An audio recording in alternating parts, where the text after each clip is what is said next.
this channel, where we share real horror stories from the road, all while I drive my truck through the night in first person. Some of the stories come from the internet, told by real people, and others have been sent to me by writers or shared by people on Reddit who I asked to recount their experiences on the road. If you'd like to send me your own story, you can do so through the link in the description, and I'll share it with everyone. If you enjoy my content, it helps a lot if you subscribe and turn on notifications. Now, let's get into the first story.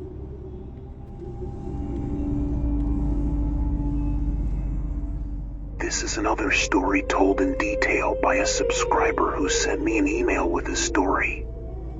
Driving an 18-wheeler through the night had always been something I could handle. I'd been a long-haul trucker for over 15 years, and the quiet, empty stretches of highway in the dead of night were usually a kind of comfort to me. I knew these roads like the back of my hand, every twist and turn, every rest stop and trucker-friendly diner. But that night, on a desolate highway somewhere deep in the Midwest, I encountered something that made me question everything. I'd been assigned a route to deliver a shipment of goods from Nevada to a small town in Nebraska. It was a long haul, but nothing out of the ordinary. I had set out from Nevada around noon, planning to make most of the drive through the night. The roads were usually empty during those hours, and I could cover more ground without the hassle of traffic. Around midnight, the highway stretched out in front of me like an endless black ribbon, my headlights the only source of light for miles. The moon was hidden behind thick clouds, and the wind howled occasionally, rattling the sides of my rig. The dashboard clock read 12:34 a.m., and I was making good time. I hadn't seen another car in nearly 2 hours, but that was typical for these remote parts. The rumble of the engine was steady, and I had just cracked open a fresh thermos of coffee to keep myself awake when I saw it. Up ahead, on the side of the road, barely visible in the low beam of my headlights, was a figure. At first, I thought it was an animal, maybe a deer or some stray livestock. But as I got closer, I realized it was a man. He was standing just off the shoulder of the highway, waving his arms slowly as if trying to get my attention. He wore a dusty old jacket and a wide-brimmed hat, but something about him looked off. His clothes looked old-fashioned, like they were from another era, and his face was shadowed, making it impossible to make out any details. Instinctively, I slowed down, my foot easing off the gas. As a trucker, I'd seen plenty of hitchhikers and people stranded on the side of the road, and while I usually didn't stop for anyone, there was something about this guy that gave me pause. Maybe it was the way he stood so still, or how his form seemed to blur slightly in the glow of my headlights, like he didn't quite belong there. I pulled up alongside him, rolling down my window just enough to speak. "You need help, buddy?" I called out, my voice sounding louder than I expected in the silence of the night. The man didn't answer at first. He just stood there, his hands still raised in that slow, deliberate wave. A shiver ran down my spine. The air around me suddenly felt colder, much colder than it had been just moments before. "Hey, you okay?" I asked again, this time louder. Finally, the man lowered his arm and took a step toward my truck. I could see him more clearly now, and what I saw made my stomach turn. His skin was pale, unnaturally pale, almost gray, and his eyes were sunken, like he hadn't slept in days, or worse. His lips moved, but no sound came out. He stepped closer, his mouth opening as if to speak, but all I heard was a faint, whispering hiss, like wind through dry leaves. My gut screamed at me to drive. Something wasn't right. Every instinct I had was telling me to get the hell out of there. but before I could react, the man pointed down the road, his finger trembling slightly. He still hadn't spoken, but his message was clear. He wanted me to go that way, further down the highway. "Look, I'm just trying to get through the night," I said, my voice shaky now. "I can call someone if you're in trouble, but I've got to keep moving." The man didn't move. His finger remained outstretched, pointing down the road, his eyes locked onto mine through the windshield. I don't know why, but something compelled me to look in the direction he was pointing. I squinted through the darkness, my headlights illuminating the asphalt ahead. And then I saw it, a pair of taillights, faint but unmistakable, flickering like dying embers on the horizon. A broken down vehicle, I thought. Maybe that's what he's trying to show me. Someone else in trouble. Without another word, I rolled up the window and started driving again, slowly at first, my eyes darting between the road and the rearview mirror. The man was still standing there, watching me go, his form growing smaller and smaller in the mirror until he finally disappeared into the night. As I drove closer to the flickering taillights, I felt the unease grow stronger. The highway stretched out endlessly, and yet those lights remained just out of reach, like they were leading me somewhere. Something wasn't right. The hair on the back of my neck stood up, and a cold sweat broke out on my forehead. After what felt like an eternity, I finally reached the source of the lights. It was a truck, an old, rusted rig that looked like it hadn't been driven in years. It was jackknifed across the highway, its cab crumpled like a tin can, as if it had been in a serious accident. The taillights, though dim, were still flickering, barely holding on. I pulled my rig to a stop a safe distance away, my headlights casting long shadows across the wreckage. My heart pounded in my chest as I stepped out of my cab, flashlight in hand. The air was unnaturally still, and the silence felt oppressive, like the world was holding its breath. I approached the wreck slowly, shining my flashlight over the twisted metal. The truck looked ancient, like it had been sitting here for decades. The cab was crumpled inward, and the driver's side door was hanging off its hinges. I stepped closer, peering inside. And that's when I saw them. Two figures, slumped over in the cab. A man and a woman, their bodies tangled in the wreckage. Their faces were pale and gaunt, their eyes wide open and empty, staring at nothing. The man's hand was still gripping the wheel, frozen in place. I stumbled back, my heart racing. This accident, this truck, had been here for years. But there was no way those taillights should have still been working. No way anyone should have been pointing me toward this. Suddenly, the cold air whipped around me, and I felt a presence behind me. I didn't need to turn around to know who it was. The man from the side of the road. His whisper echoed in the wind, faint but unmistakable. "Help us." I didn't stay to find out what he meant.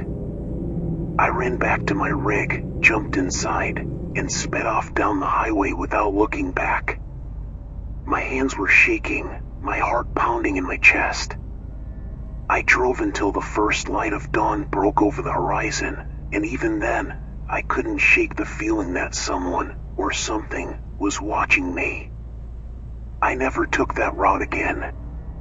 And to this day, I wonder about that wreck, about the ghosts on that lonely stretch of highway, waiting for someone to find them.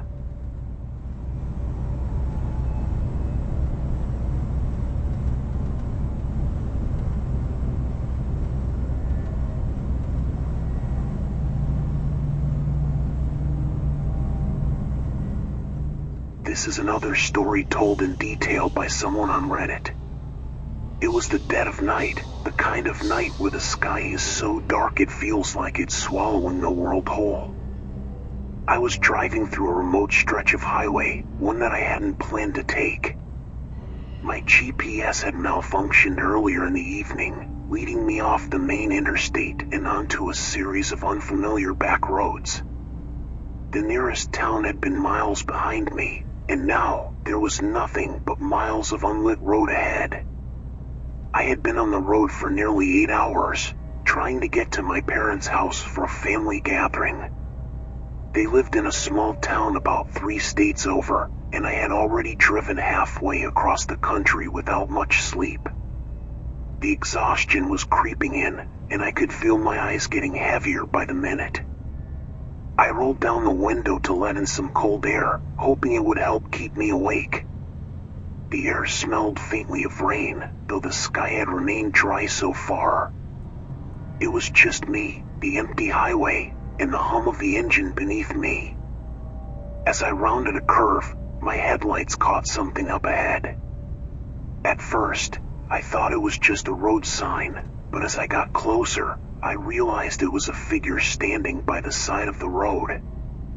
My heart skipped a beat. There wasn't supposed to be anyone out here. The figure was tall and motionless, standing just at the edge of the road, barely illuminated by my headlights. I slowed down, squinting to get a better look. It was a woman. She was wearing an old-fashioned, white dress that seemed to glow faintly in the night. Her long, dark hair fell in waves over her shoulders, and her face was turned toward the ground, hidden by the shadows. I couldn't see her eyes, but something about her felt off. There was a strange stillness to her, like she didn't belong in this place. For a split second, I considered stopping to ask if she needed help. But an overwhelming sense of dread washed over me, rooting me to my seat. My instincts told me to keep driving, to get as far away from her as possible. As I passed her, I glanced in my rearview mirror, expecting to see her fade into the darkness. But she was still there, standing in the same spot, her face now turned directly toward my car. A chill ran down my spine. I pressed the gas pedal harder, eager to put distance between myself and the strange woman. The road ahead stretched on, winding through dense woods. The trees on either side of the highway loomed like sentinels, their branches reaching out toward the asphalt. I kept glancing in the rearview mirror, half expecting to see the woman walking after me, but the road behind me was empty. Or so I thought. About 10 minutes later, I saw movement out of the corner of my eye. A shadowy figure darted across the road in front of me, too fast for me to fully register what it was. My heart leapt into my throat, and I slammed on the brakes. The car screeched to a halt, the headlights illuminating the stretch of road ahead. But there was nothing. No person, no animal. Just the empty road and the dark woods beyond. I sat there for a moment, breathing heavily, my hands gripping the steering wheel so tightly my knuckles had turned white. It's just your imagination, I told myself. You're tired. You're seeing things. But deep down, I knew it hadn't been a trick of the light. I had seen something. Shaking it off, I put the car back in drive and started moving again. I was now fully awake, my heart racing as I tried to make sense of what was happening. The road felt darker, more oppressive, like the night itself was closing in on me. The trees on either side seemed to bend closer, their branches forming an arch over the highway. Then, I saw her again. This time, she was standing directly in the middle of the road, her back to me. The same white dress, the same long, dark hair. My foot slammed on the brakes, the car skidding to a stop just feet away from her. My pulse pounded in my ears as I sat there, frozen, staring at her motionless form. She didn't turn around. She didn't move at all. I honked the horn, but she didn't respond. The sound of the horn echoed eerily through the woods, fading into silence. My mind raced. Who was she? Why was she here, in the middle of nowhere, at this ungodly hour? Summoning every ounce of courage, I rolled down the window just a crack. "Are you okay?" I called out, my voice trembling. No response. I tried again, louder this time. "Do you need help?" Still nothing. The hair on the back of my neck stood on end as a cold breeze swept through the car. I glanced at the dashboard. The temperature had dropped suddenly, even though it had been a warm summer night just moments before.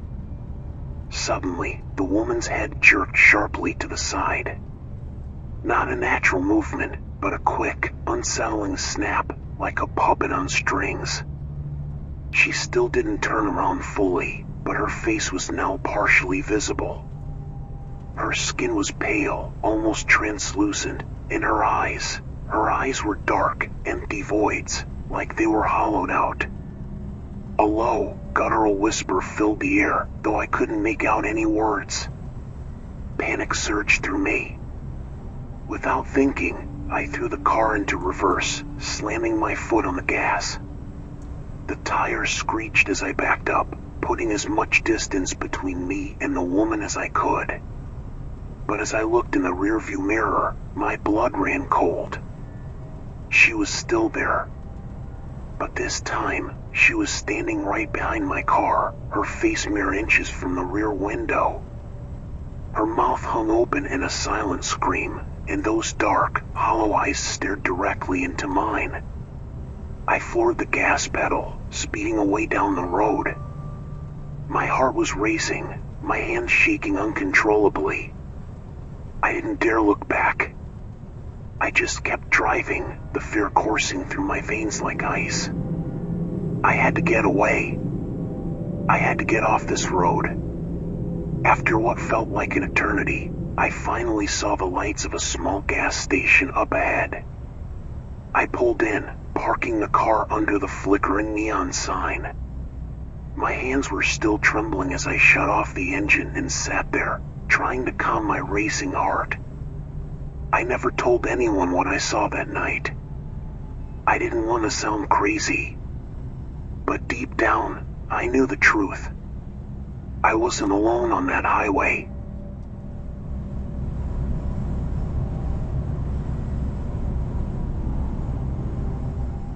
When I was younger, my family and I embarked on a long road trip from California to Wyoming.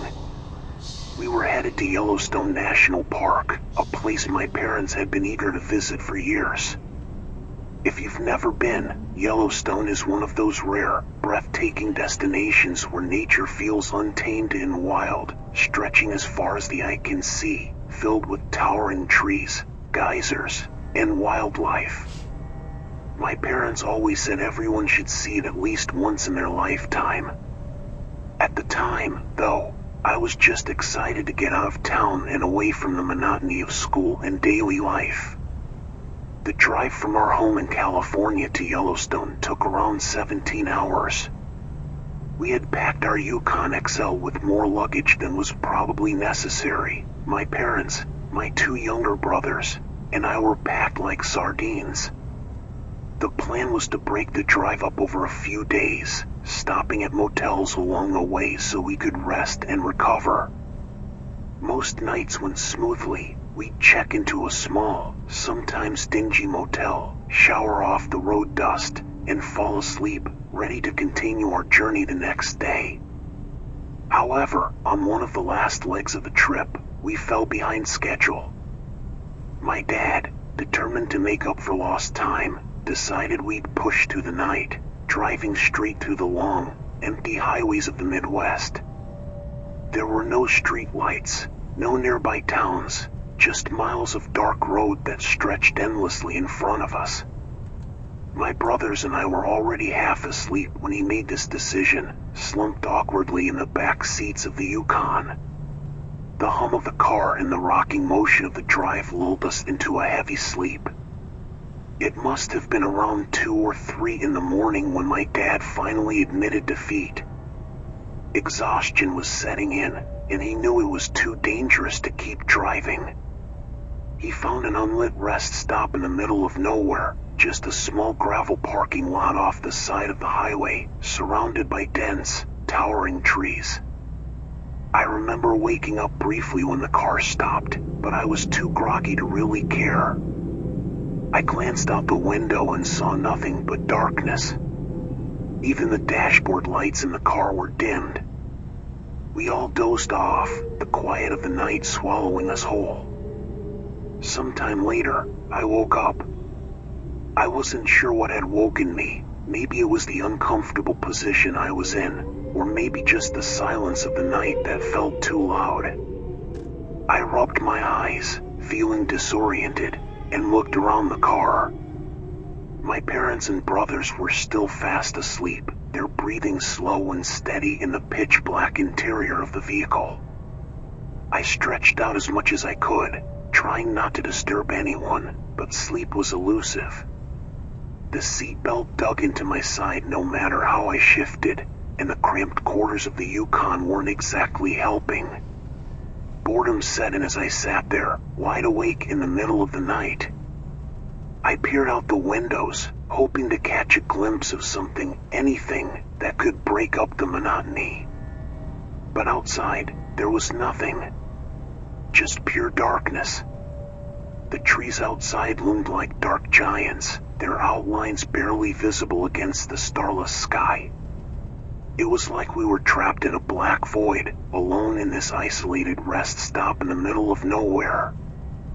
Luckily, I wasn't the type to travel unprepared. I had packed a couple of flashlights in my bag, just in case. Quietly, I reached into the back seat, careful not to wake anyone, and unzipped my bag. I fumbled around until I found one of the flashlights, a small, yellow plastic one. It wasn't particularly bright, but it was enough to give me some sense of my surroundings.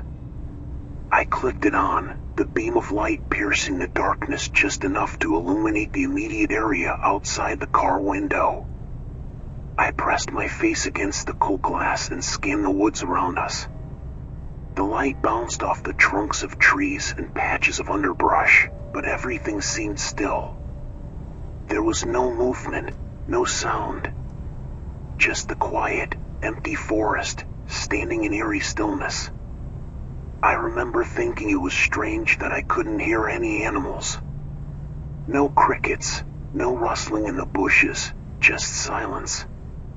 As my flashlight swept across the tree line, I almost missed it at first. Between 2 trees, maybe 20 or 30 feet away, there was a dark shape. At first, it didn't register what I was seeing. It was just a shadow, I thought, maybe a bush or a trick of the light. But as I kept the flashlight trained on it, my heart began to pound in my chest. The shape was tall and vaguely humanoid. It wasn't moving. Just standing there, as still as the trees around it. I stared at it for what felt like an eternity, my mind racing to rationalize what I was seeing. It's probably nothing, I told myself.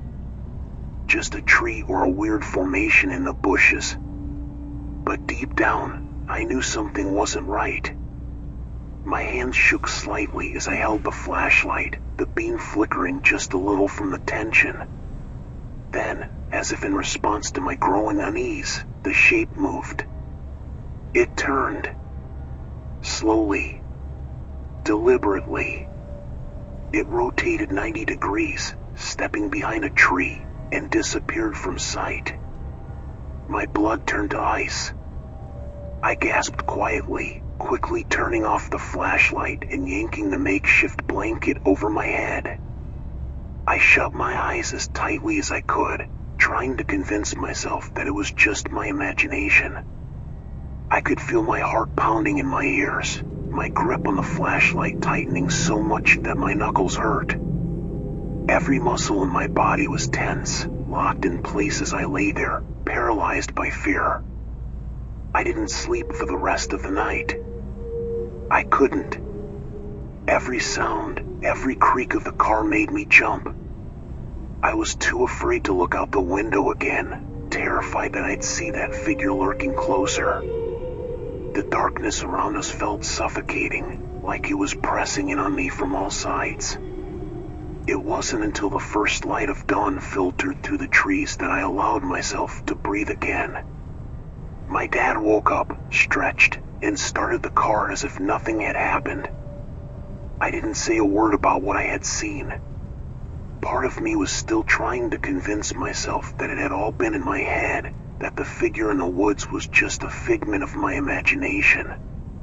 But deep down, I knew better. Whatever I had seen that night, it was real. And it was watching. Thank you so much for watching. I hope you enjoyed this story, and if you did, don't forget to hit the like button and subscribe to the channel for more chilling tales from the road. I post new stories regularly, so make sure to turn on notifications so you don't miss out. If you have a story you'd like to share, remember to send it through the link in the description. And if you want more right now, check out some of my other videos. Thanks again for being here, and I'll see you in the next one.